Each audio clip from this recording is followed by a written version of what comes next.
Welcome to Garam Garam Bezawada రుచుల్లో. ఈరోజు నేను కొత్తిమీర రైస్ చేస్తున్నానండి. కొత్తిమీర రైస్ ఎలా చేయాలో చూద్దాం. ముందుగా జార్ తీసుకోండి. అలాగే తగినంత కొత్తిమీర మనం దీనిలో జార్లో వేసుకుందాము.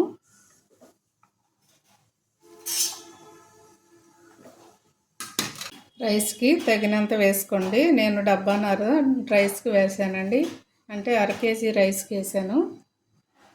సో కొంచెం పుదీనా వేస్తున్నాను.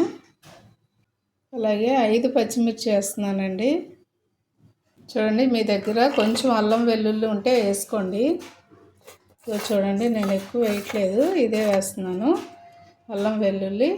అలాగే నా దగ్గర అల్లం వెల్లుల్లి పట్టిందే ఉందండి, అందుకని నేను అది వేస్తున్నాను. అది మీకు తెలియటం కోసమే నేను చూపించాను. ఇప్పుడు నేను మిక్సీ పట్టింది ఉందండి, ఇదిగో చూడండి, ఇది వేస్తున్నాను.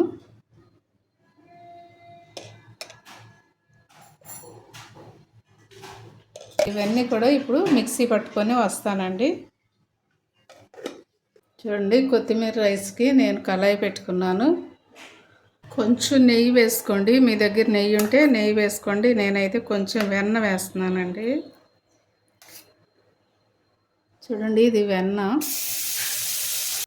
చూడండి, ఇదిగోండి వెన్న చక్కగా కరిగిపోయింది, మంచి స్మెల్ కూడా వస్తుంది నెయ్యి.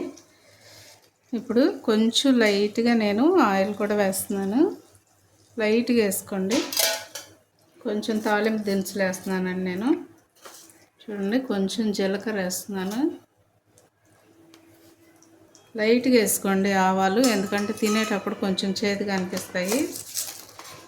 అలాగే పచ్చిశనగపప్పు, చాయ్ మినపప్పు కలిపేస్తున్నానండి.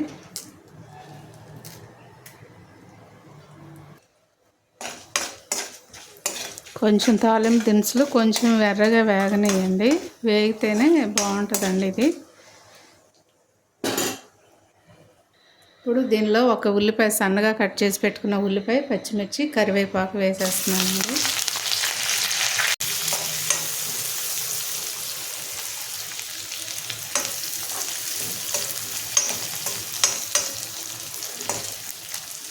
దీనిలో కొంచెం పసుపు వేస్తున్నానండి, కొంచెం లైట్గా వేసుకోండి.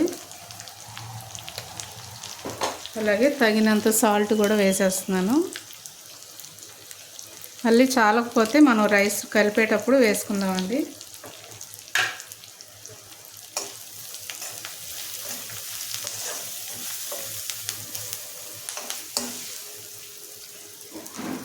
సో ఇప్పుడు దీనిలో ముందుగా మనం మిక్సీ పట్టుకున్నాం కదా, కొత్తిమీర, పుదీనా, అల్లం వెల్లుల్లి, పచ్చిమిర్చి కలిపి వేసేస్తున్నానండి.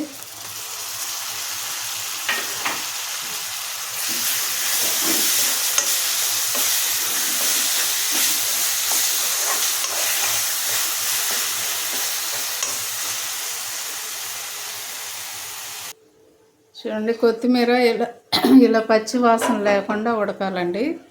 ఉడికిన తర్వాత ఇప్పుడు చూడండి, ముందుగా రైస్ మనం వండుకొని కొంచెం ఇలా ఆరబెట్టుకోవాలి. బాగా ఆరిపోవాలండి, లేకపోతే అన్నం కలిపేటప్పుడు మెత్తబడిపోద్ది. పులిహోరకి మనం ఎలా అన్నం ఆరబెట్టుకుంటామో అలా ఆరబెట్టుకోవాలి. ఇప్పుడు ఇది ఆరబెట్టుకున్న దానిలో ముందుగా మనం ఇది ఉడకబెట్టుకున్నాం కదండి, కొత్తిమీర అంతా దీనిలో వేసేసుకోండి.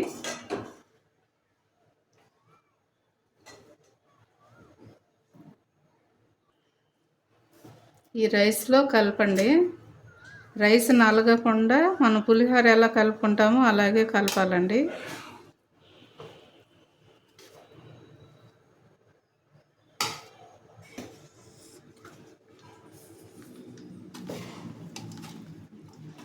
ఇలా చేత్తో కానీ గరిటతో కానీ బాగా కలపండి. రైస్కు బాగా పట్టాలండి, అప్పుడే దీని టేస్ట్ మనకు అర్థమైద్ది.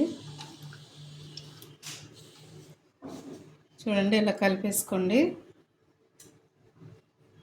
మీ దగ్గర జీడిపప్పు ఉంటే జీడిపప్పు వేసుకోండి, లేదంటే కొంచెం లైట్గా శనగగుళ్ళు వేసుకోండి.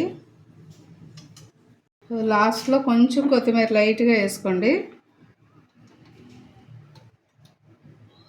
చెప్పాను.